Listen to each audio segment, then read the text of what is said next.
Bobbie, tell me about the father of Kentucky Dam. Luther Draffen, in my opinion, was the father of Kentucky Dam, and I don't think there's anyone who would disagree with me on that.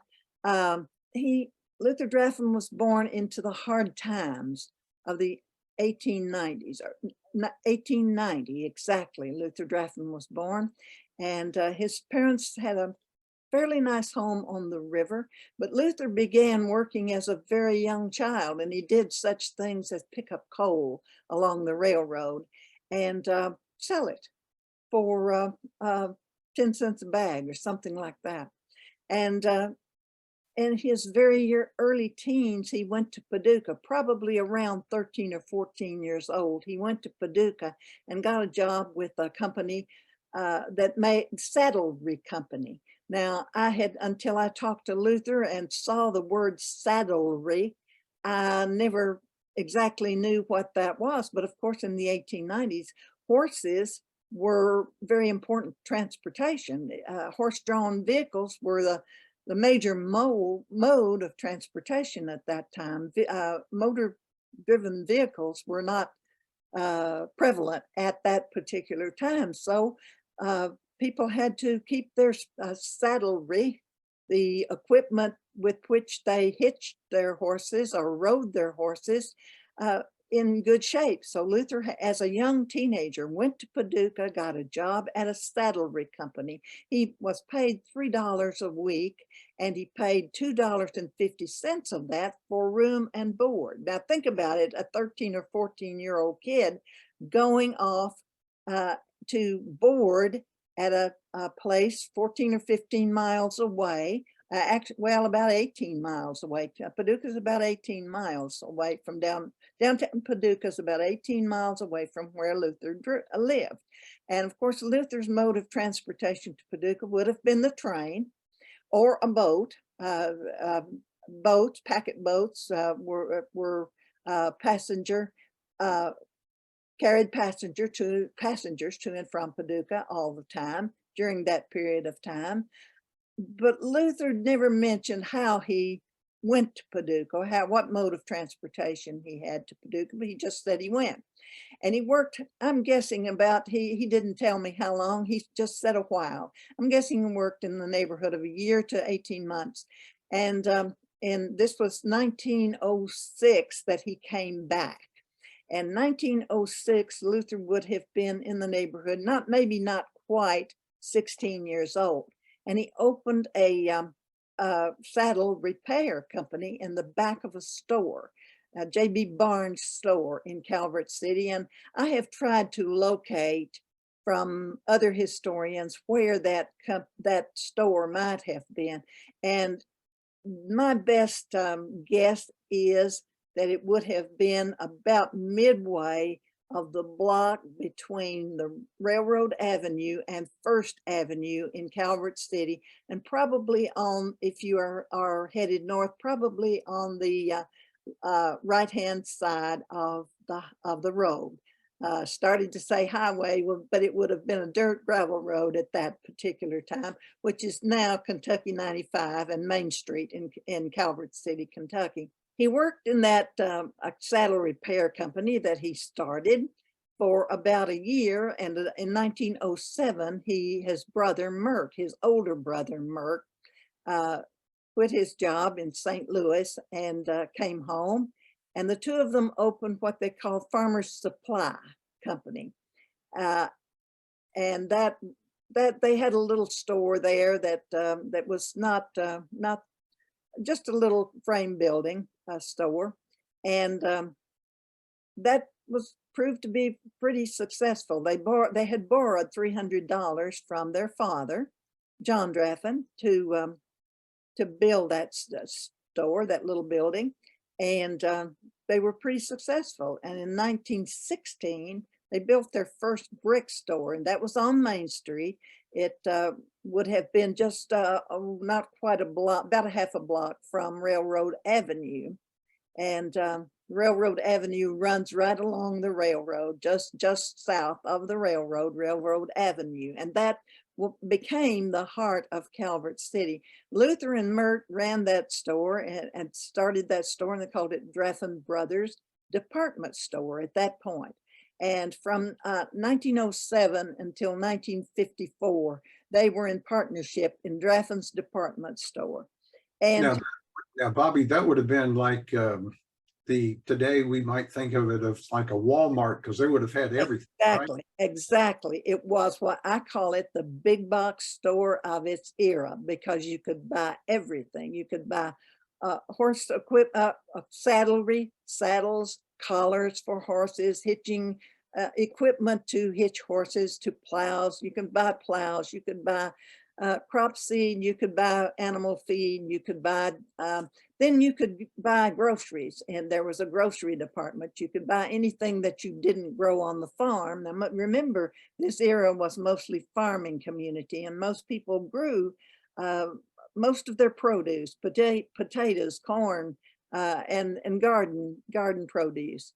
And the wives, the women canned that produce for use in the winter when crops were not being grown, when the fresh produce was not available. Then there was almost everybody had a cellar or storage area where they could keep their canned goods through the winter.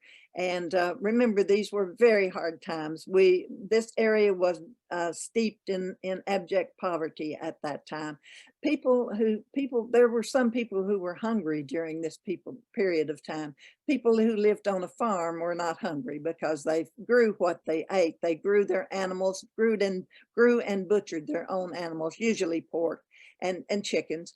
And but they could buy anything they needed other than the things they grew. They could buy it at Draffen's department store. I never had a pair of shoes until I was a teenager that did not come from Draffen's department store. For example, in the fall, I got a pair of brown Oxfords, and in the spring, I got a pair of white sandals. And I was thrilled to death when I finally got a pair of shoes from Paducah Shoe Store. But I was a teenager. I was in high school before that happened. So you could buy men's clothes and women's clothes. You could buy dress clothes. There were suits for men and church clothes, dresses for women. But you could also buy fabric material that women, usually women, would sew. They had old Singer sewing machines. Most of them were Singer brand sewing machines that were pedal, not electric. Remember, there was no electricity here. So that's Luther Draffen. As he grew, and as he grew as a businessman, he was a visionary. I consider Luther Draffen to have been a major visionary of his era. He could see, as a fairly young man, the need for electricity in this region. He knew that if he could get electricity into Calvert City, there was no electricity in Calvert City. The city was not incorporated at that particular time. It had been incorporated in 1871, but city government had just ceased to exist somewhere around 1900. I haven't found any records of exactly when the original city government ceased to exist. But in Luther Draffen's era, there was no city government. In the 19 teens and 20s, 30s, there was no city government in Calvert City. So Luther Draffen saw the need. He foresaw a great need for electricity. In 1932, Lawrence Solomon and Ellie Norman, who owned a milling company, put in what people in this area called a dynamo, a generator. And everybody referred to it as a dynamo, and provided and ran electric lines in the city of Calvert City, and provided one electric light bulb hanging from the ceiling, maybe in every room. And there were no electric kitchen ranges, no electric refrigerators. A few people who had a little money had ice boxes in which they were able to keep their food by putting a 50-pound block of ice, and ice companies were very popular because they made ice, and people would buy ice for their ice boxes, and you'd have to let the ice wouldn't melt and drip into a pan underneath that, and it would have to be emptied about twice a day, something like that. But Luther foresaw that there were better ways, and in 1928, Luther made 48 trips to Louisville, visiting with authorities of Kentucky Utilities, trying to persuade Kentucky Utilities to install electric lines in Calvert City. Well, Kentucky Utilities' response was there isn't sufficient need. So he and his friends, Ellie Norman and Lawrence Solomon, decided that they'd try their hand at electrifying Calvert City. They put in electric lines in Calvert City in 1932, and it was successful. I can remember when Lawrence Solomon's, Ellie Norman passed on. Ellie was Lawrence Solomon's father-in-law. And Ellie, I can remember when Lawrence was still running the Calvert City Electric Company.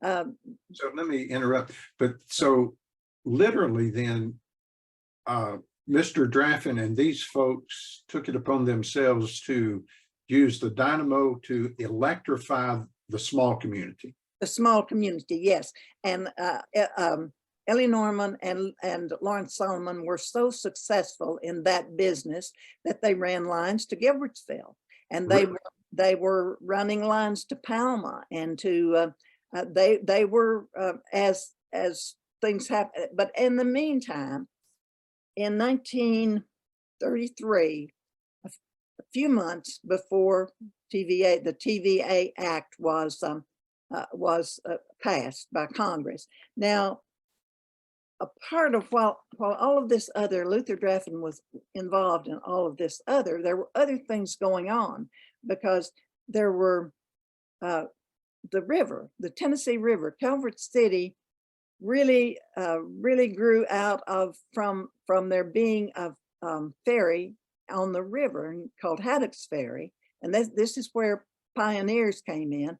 And during this period, the same period Luther Draffen was doing all this work, there had been concern about controlling the Tennessee River, especially for flooding, to alleviate flooding. Tennessee River always flooded, and there was great losses in the farming community and the business community from flooding on the Tennessee River.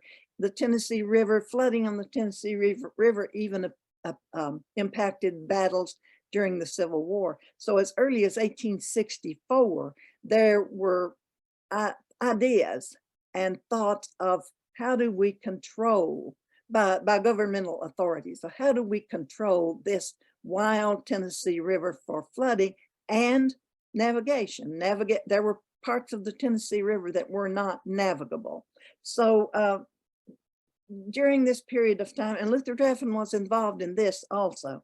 So on June the 5th, 1920, Congress authorized the U.S. Army Corps of Engineers to conduct a study of the Tennessee River Basin. It was to be the most intensive study of any river basin ever done in the United States.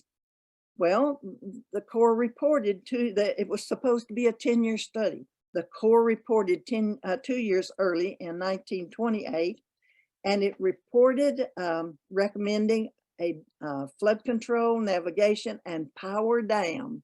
This was 1928, same time Luther Draffen is making 48 trips to Louisville.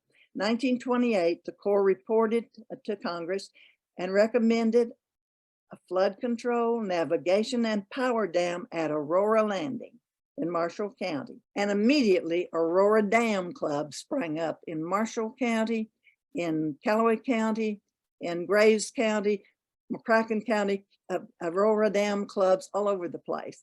And people were in favor. Yes, let's get that dam built.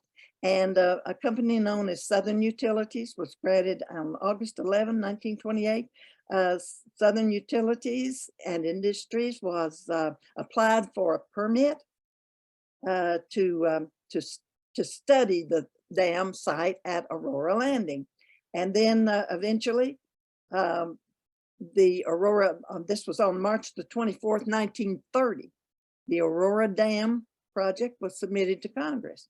And on May 28th, 1931, a temporary permit was granted to Southern Utilities to build for construction of the Aurora Dam. Okay. Now, Bobbie, if you would kind of put into perspective where Aurora is. Aurora is about 20 miles south of here, of Calvert City. If you take, let's see, if you take the highways, US 68, you take US 68 from Palma to Aurora, it's about 20 miles away, and it's on the Tennessee River. And a site on the Tennessee River, and there had been a ferry there, there was Egner Ferry. And there is a bridge there called Egner Ferry Bridge now. And that bridge was built in the 30s, the original bridge. There's a new bridge now. That ferry was the access to what we knew in Western Kentucky as between the rivers. As between the rivers, yes, in Trigg County. The crossing of the Tennessee River between Aurora and Fenton in Trigg County was in what was known at that time as between the rivers. Okay. And it was bounded by the between the rivers was bounded by the Tennessee River on the west and the Cumberland River on the east. Okay. And so, and also to kind of put into perspective, so the Corps of Engineers, which dates all the way back to literally the founding of the country, George, yes, is the principal agency for the study of all of the rivers and navigation of the states. So at this point now, the Corps has completed their study, and Southern Utilities, which are the Southern Company, which I believe is still in business to this day. Maybe, yes. Yeah, is the one that's looking to get on top of this thing, because they not only want to build a dam for navigation, but they can sell the power, right?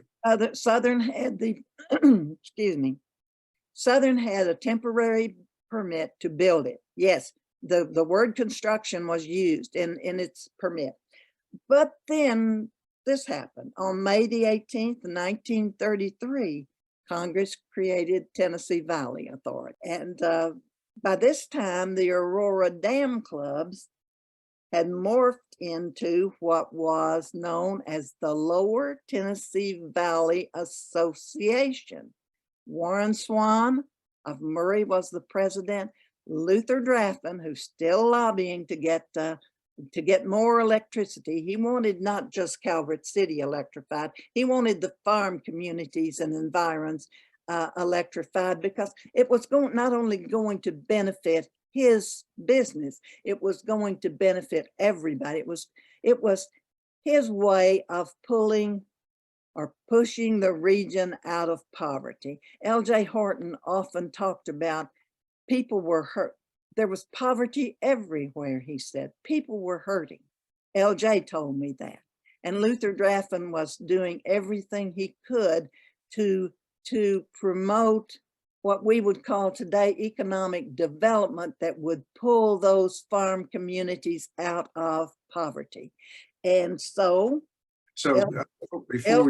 LTVA actually preceded by a few months the creation of TVA. Okay, so and TVA was, of course, the agency created by Franklin Roosevelt and Congress. Yes. And it was established for development of the Tennessee Valley, which would take care of flood control and navigation and generation of electric power. And in those days had the responsibility to ensure economic development, continually recreational development along the lakes. Yes. Had a fertilizer development center down at Muscle Shoals for the agrarian community, and is still, I believe, to this day, the largest single federal planning agency in existence. But it probably is. They kind of got Congress stopped appropriations to them, and they're now, like, I believe, the 6th largest utility in the country and the largest public utility in the country. So we've got the stage set now for, and when you say a visionary, if you think about it from this standpoint, you're talking a period of time where we've gone to the Great Depression. Yes. And people are, in many cases, starving and Yes. have to move families. So what this would bring to the valley is a great opportunity for everyone that lives in the valley, right? And what the reference was to the valley, always to the valley, bringing electricity to the valley, which not only included Marshall County, it included the whole expanse of the Tennessee River Valley, and included building of dams. Now, this is where change took place. August the 17th, 1933, just a few months after TVA was August the 16th, 1933. This was just a few months after TVA was created.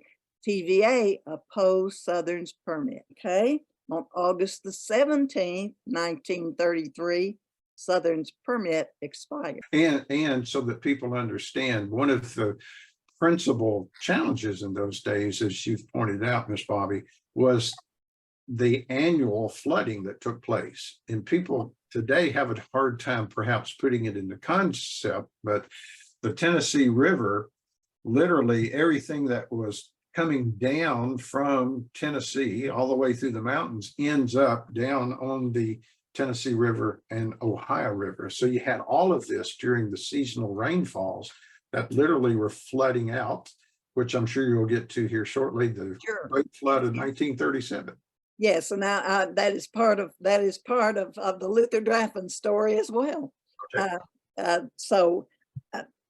Now we've Southern's permit has run out, and so 1935 Congress authorizes a 9-foot channel from Paducah to Knoxville. This is for navigation purposes. Got to have a 9-foot channel in order to have a navigable river. Mm-hmm. And the entire 856 miles, I believe, is it not, of the Tennessee River, had to have that 9-foot channel to make it navigable. That was part of what the dam was supposed to provide, was a navigable, enhanced navigable river. In March 1936, TVA rejected Aurora Landing as the dam site. Well, LTVA didn't stop, because they didn't throw up their hands and stop because Aurora Landing had been rejected. They kept lobbying. Luther and Bobbie, we might point out, it appears that it was rejected on geological purposes, not political purposes. That's what I've been told. Okay. Some of the people around Murray tell poo-poo that story. They tell me it was politics. Okay. Barclay and Luther Draffen and Senator Norris and Senator George Norris of Nebraska, Senator McKellar, what was his first name? Kenneth McKellar of Tennessee, all supporting the dam. But because Barclay had a lot of influence, Luther Draffen and Barclay became friends, because guess what? Luther Draffen's father, as a young man, had been blind, but a surgery gave him his sight as a young adult. And he had not had much schooling up until that point, until he gained his vision. And so he went to college. And I think he went to college with a youth named Alvin Barkley. And I think they may have gone to Clinton. There was a college in Clinton, and I think that may have, but I don't have any documentation of that. Okay. So, anyway, Luther Draffen's father took college classes with Alvin Barkley. So Alvin and Luther, of course, Alvin, I think, certainly was a little older than Luther, but they became good friends, close friends. And Barkley and Harry Truman During their lobbying, now L.J. Horton told me this, that Luther Draffen provided his car and money to go to Knoxville, to Chattanooga, and to Washington, D.C. to lobby senators and congressmen, Congressman Noble Gregory, and before him, Congressman Voris Gregory, to get a dam built on the lower Tennessee River. All of these other dams, TVA was building all of these other dams. L.J. Horton said TVA was building all these other dams, and here we are with all of this water and our dams not being built. And so Luther provided money and provided transportation for a carload of businessmen from Western Kentucky. LTVA didn't just consist of Kentuckians and Tennesseans. It consisted of about 40 men from Western Kentucky, Southern Illinois, Southeast Missouri, and Northwest Tennessee. And they would load up their cars and go to Washington, Knoxville on the drop of a hat to lobby anybody who would listen to them to get the dam, a hydroelectric power dam built on the lower Tennessee River. Now of course, they were all for navigation because navigation enhances shipping. They were all for navigation. They were certainly for flood control. You said you didn't remember. I remember some flooding. Don't really remember the 1937 flood, but I do remember the era. I was 3 years old when the dam flooded in 1937. And so I don't remember that. But believe it or not, after Kentucky Dam was built, there was a flood. In 1950, there was a flood on the Tennessee River that closed the high school in Calvert City for a 2-week period. And the floodwaters almost came to the railroad. The railroad is about 4 to 6 feet higher than the north side of the railroad is about 4 to 6 feet lower than the south side of the railroad. And so the flood of 1950 almost overtopped the railroad, but not quite. But floodwaters did leak from the lower side into Railroad Avenue. And you could see floodwaters in 1950 on Railroad Avenue in front of Draffen's department store. And we might back up, people might say, well, why would people in Southern Illinois and Southeast Missouri and Northwest Tennessee have an interest in this dam?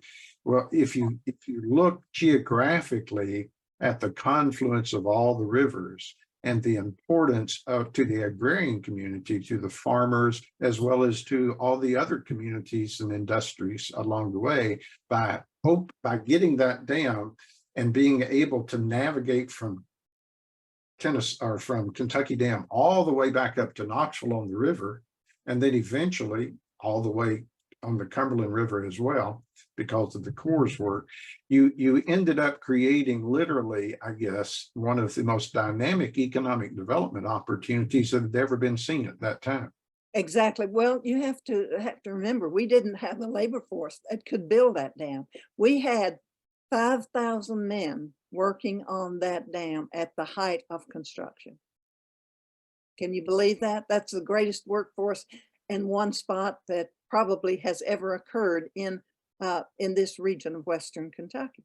And it was in an era where getting work was desperate. Just coming out of the Depression. The construction of Kentucky Dam began on July 1, 1938. We were still in the Depression in 1938. So think about what that meant. Now 5,000 people didn't work at that time because there had to be facilities and housing built for all of these people. But the story of Luther Draffen, to continue with the story of Luther Draffen and the building of Kentucky Dam, as I said, in 1936, TVA rejected Aurora Landing.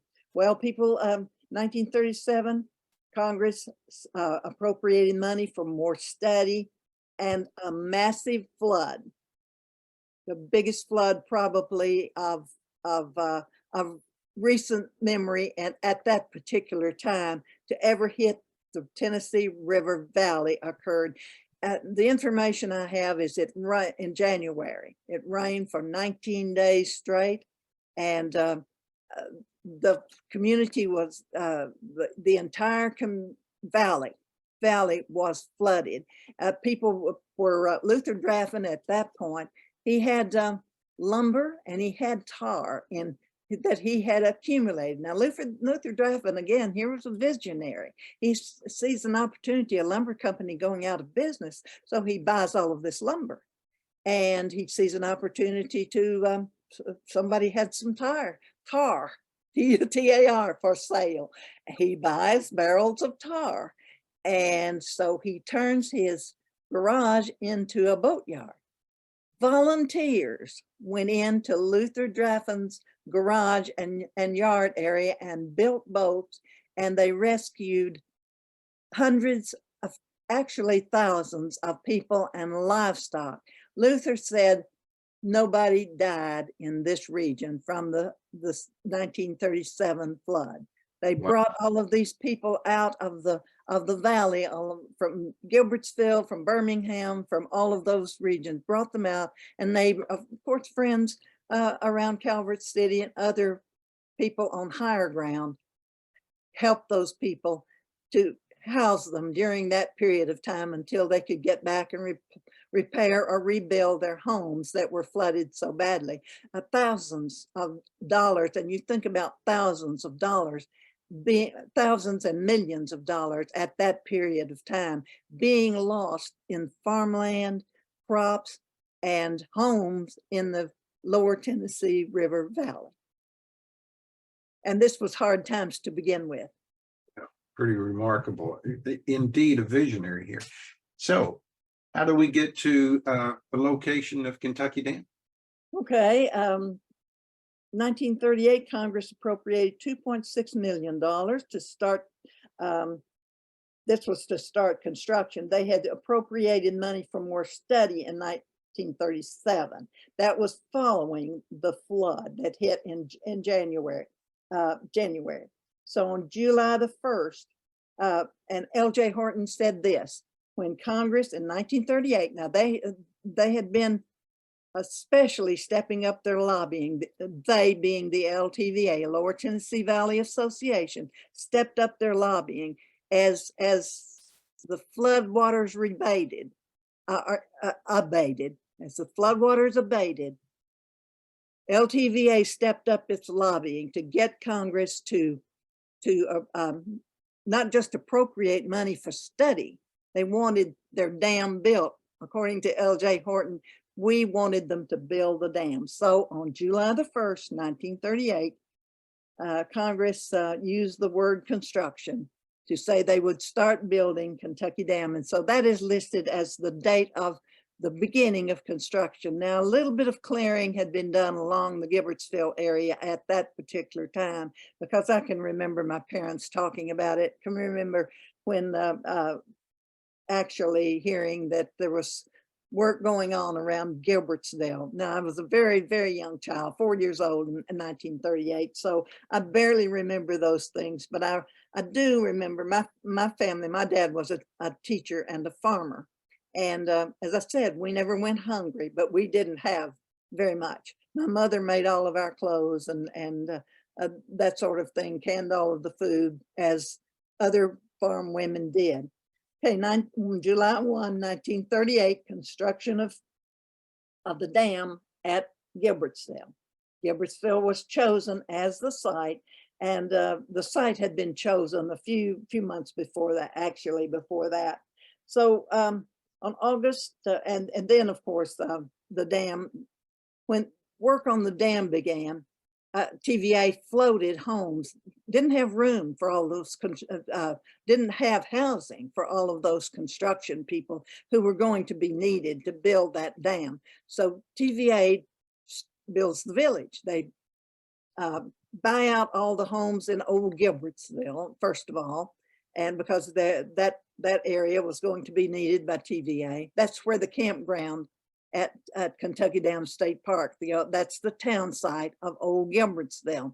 And the businesses and the homes are bought out And I can remember seeing, even after we got a car in 1940, I can remember driving through there and seeing some of the homes up on these big wooden rollers. People were allowed to move their homes, and some people did move their homes to different sites. Some moved a little bit west to what was at that time known as West Gilbertsville, and other homes, but other homes were just demolished.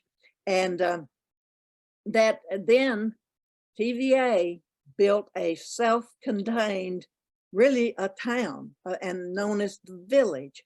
And some of the homes were floated down the river from Pickwick Dam to Gilbertsville. And there was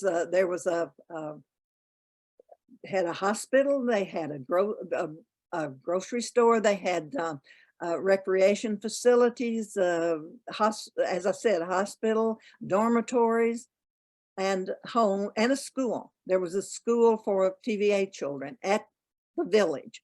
And there was also a village for the Black community. There were Black workers hired.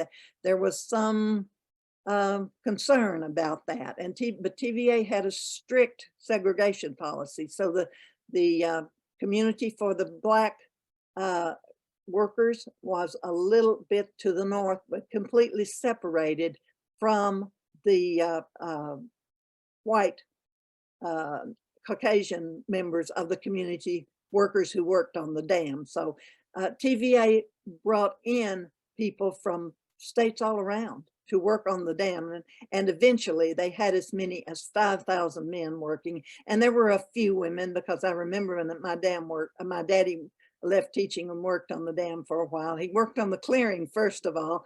The valley, the entire valley, during this early period, the entire valley, one of the first things TVA did was hire men to clear the timber in the river valley on both sides of the river, because there was going to be this humongous lake that was created by the dam, and all those trees had to be cut and burned and gotten out of the way for the lake that was going to be backed up, impounded along the valley.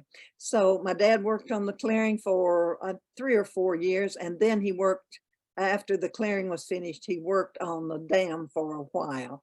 And I can remember him talking about there were a few women who worked there as secretaries for some of the people in higher management at the dam.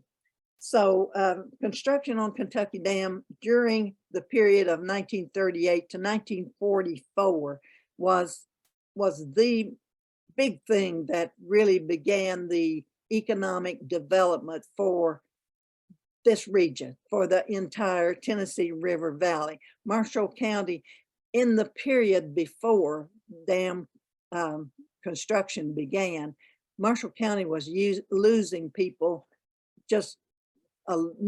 Marshall County lost 5,000 people in a period of about 4 or 5 years in the early 30s, because they were going to Detroit to work in the automobile factories, and they were going to Akron and Cleveland in Ohio to work in the steel mills and chemical factories. And so by the time construction on Kentucky Dam began, there was a hunger for people to work on the dam. And so people came in from Missouri, from Tennessee, from people who had worked on other TVA dams moved. Several people moved to the village, and the village housed a number of people, but then TVA hired people from Calvert City, from Benton, from Marshall County, from Murray, from Southern Illinois, from Southeast Missouri. People began to move into this area so they didn't have to drive so far to work on the dam. So there was a great influx of people who came to Marshall County, to Callaway County, to McCracken County, Lyon County, Livingston County. All Livingston County, we almost forget sometimes, or I tend to forget, that Livingston County had a great part of, because the far side, the east side of the river is in Livingston County, of the dam is in Livingston County. So Grand Rivers and that area had a great influx of people Calvert City had an influx. Benton, all of the small communities around had a great influx of people besides these people who lived in the village. And construction of Kentucky Dam ended on August the 4th, I believe. I'm looking from September, yes, August the 30th, 1944. Construction was finished on Kentucky Dam, and electric power was first produced on September the 4th, 1944. And a couple of weeks later, then it went online for different areas. It took a while. It took about, well, it was 1945, I believe, before my folks got it out on the Needmore Road in Marshall County, got electricity. And so it took a few years for this electricity produced by Kentucky Dam was then sold to the rural electric companies, the different rural electric companies. That was another, I believe, another Roosevelt era governmental organization that provided electricity for rural communities. And my family was on what was known as the Jackson Purchase Rural Electric Cooperative Corporation, I believe is what it was known as, and now it's Jackson Purchase Energy. But and it's still, and of course then my Calvert City is split in half, and I'm on West Kentucky Rural Electric, still West Kentucky Rural Electric. And so when you and we might back up and say that L.J. Horton was Dr. L.J. Horton from Murray State University. yes. You both had him as a journalism professor.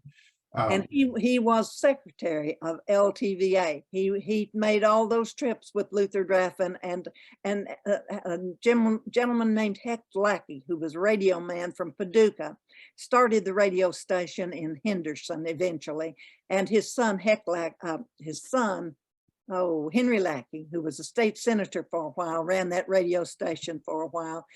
Those three people were very close. Heck Lackey. There was a man named Atwood from Trigg County that was very active with them as well. I can't remember what Mr. Atwood's first name was, but he was very active with L.J. Horton, with Luther Draffen, with Heck Lackey.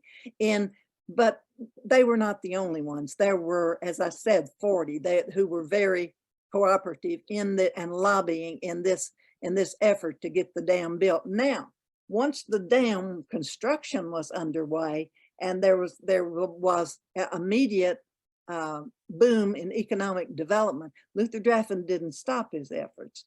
He found a young man named Charles Hall, and he knew that the dam was going to produce cheap electric power. He knew that industry needed economical electric power. He started lobbying to get industries built in the Calvert City region in Western Kentucky. Luther Draffen has probably had a hand in the gaseous diffusion plant being built in Paducah, but that's not his claim to fame. His claim to fame, and Luther and L.J. Horton has said this, is the Calvert City Industrial Complex. Besides Kentucky Dam, his claim to fame is the Calvert City Industrial Complex. L.J. Horton said the industrial complex at Calvert City is Luther Draffen's monument. He actually didn't hire him. Charles Hall was a volunteer. Charles Hall, on behalf of Luther Draffen, wrote 1,000 letters to different industries promoting the amenities that the Calvert City region, around the Tennessee River, around Haddock's Ferry and that region, offered for industries that would locate on the river. So what happens? Luther Draffen recruits a couple of real estate agents to move into Calvert City. Vernon Duckett and Robert Arnold started Arnold. They were the first real estate agents in Calvert City. And so they began optioning land along the Tennessee River, just north. And now remember, Calvert City was not incorporated at this period. The incorporation of the 1871 had long since ceased to exist, but in any city government. So along about 1946, Luther Draffen and others in the community, other community leaders, saw the need for city government, and so the city was incorporated. But then there was a contingent of citizens who said the advantages did not outweigh the liabilities that existed from incorporation, so they sued. And the 1946 incorporation was annulled. Well, that didn't stop Luther Draffen's recruiting of industry. He continued to, and in 1948, the Pennsylvania Salt Manufacturing Company announced it would build a plant at Altona on the Tennessee River, just a little bit west of Haddock's Ferry. And now remember, Haddock's Ferry was the pioneer entrance mode, where after this region was bought from the Tennessee, from the Chickasaw Nation in 1819, then there were my great-grandfather and his brother-in-law in 1836 opened Haddock's Ferry. Well, they moved from Butler County here and began that ferry in 1836. So the pioneers who settled the purchased region, the region that was purchased, the 8 westernmost counties in Kentucky and the 16 westernmost counties in Tennessee, that was purchased in 1819 from the Chickasaw Nation. Then the people, the pioneers, began to move into this region, and many of them, my ancestors, were given land grants, large land grants along the Tennessee River to move into and settle this region that had been Chickasaw country. And so Haddock's Ferry had been the entry point for these pioneers. So Pennsylvania Salt Manufacturing Company is going to locate a chemical plant just west of Haddock's Ferry in 1948. The plant opened in 1949. That was the beginning. 1949 also Pittsburgh Metallurgical Company opened, and then the companies followed suit. There was I believe, I don't remember, I believe Air Reduction, National Carbide of Air Reduction may have been the second one. The General Aniline and Film Corporation, which then became GAF, and later ISP Chemical Corporation was next. The BF Goodrich Chemical Company, that no longer exists, was bought by United Technologies, and then United Technologies by Raytheon Corporation. All of those companies located here. And we have about, but by the time they were finished, then there was a Air Products and Chemicals that located then. I think Air Products and Chemicals in the neighborhood of 55 or 56 located. They were one of the last. Estron, or the company that was Estron, was an American aniline company located here.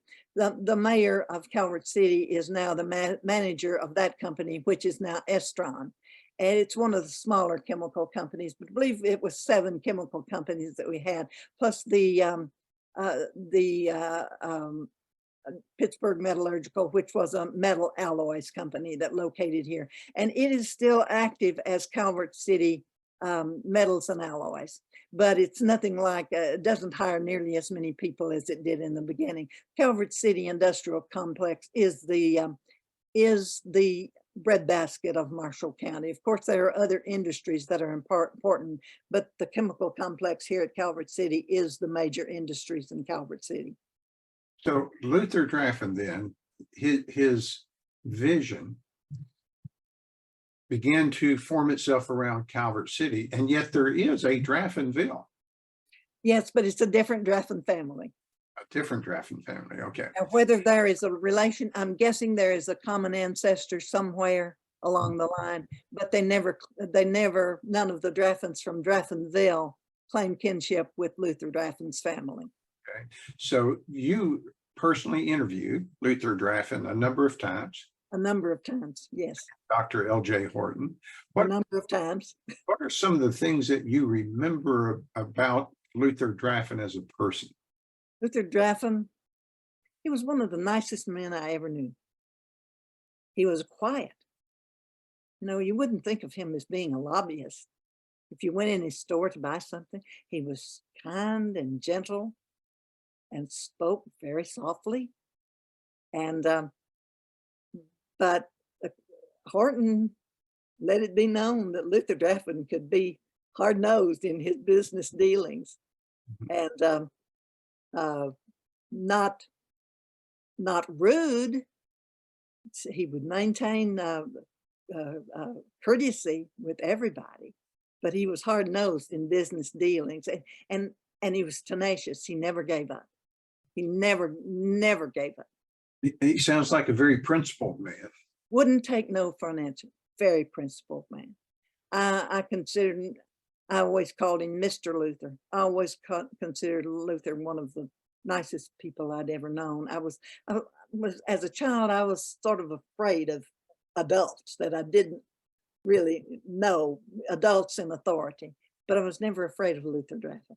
Now, Mert, I didn't, you know, Mert was a little standoffish, but Mert was a good businessman. He supported his brother because his brother had to be gone from the business a lot of the time to conduct his lobbying efforts. But Mert understood what it meant, what it would mean to their business and to the community. If the community became affluent and successful, that meant more business for Draffen's department store. And so Mert supported Luther completely. And Luther Draffen was just, Luther and his wife, Dora, they were very nice people. They had one son, James Luther. Is he still with us? James Luther passed on, but James Luther's family runs Draffen's Industrial Supply Company now. Draffen's Industrial Supply is a continuation of it's known as the oldest business in Calvert City because it is a continuation of the business that Luther started. Now, in 1954, when Luther and Mert dissolved their partnership, James Luther, the sons, James Luther, Luther's son, and Mert's son, William Roy, James Luther began a grocery, the first supermarket in Calvert City, James Draffen's Mart, I believe it was called. And then William Roy continued, Mert's son, continued to run the department store for several years. But as marketing changed, as people had better transportation, people grew away from going to the local department store to buy shoes for their kids, and they began to go elsewhere. And so business was not as good for the department store. William Roy closed the department store, and he went into social work, helping veterans for a while before he retired completely after he closed the department store. Then after James Luther died, his family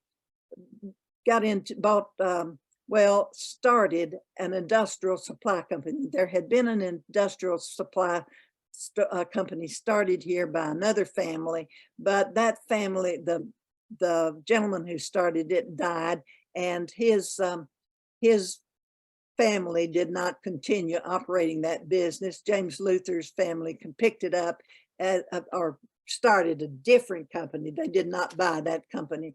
They started another company. James Luther, or Draffen's Industrial Supply, is the company today. What do you remember about Dr. L.J. Horton? Oh, I loved him. Loved L.J. Horton. L.J. Horton gave me, along with you, L.J. Horton, you and Wade Bourne, gave me much greater confidence in myself as a journalist. And I probably never would have taken classes from L.J. Horton had it not been for you. And then later on, Wade Bourne encouraged me, because there was a point in my life that I was kind of down on myself. And after I had taken classes from LJ, and you had encouraged me to write, this came a period that I was a little bit down, and Wade Bourne at that time was the editor of the Tribune. And after I had left the Marshall County Messenger, which was a startup newspaper that was a competitor for the Tribune, Wade called me and asked me if I would come back to work at the Tribune. And I had already decided that I never doing that. I'd go into another business. I'd get into do something else. And I didn't know what that something else was, but when Wade called me and asked me to come back, I thought, well, maybe I'll try it, see what happens. And a week later I went back, and the rest is history.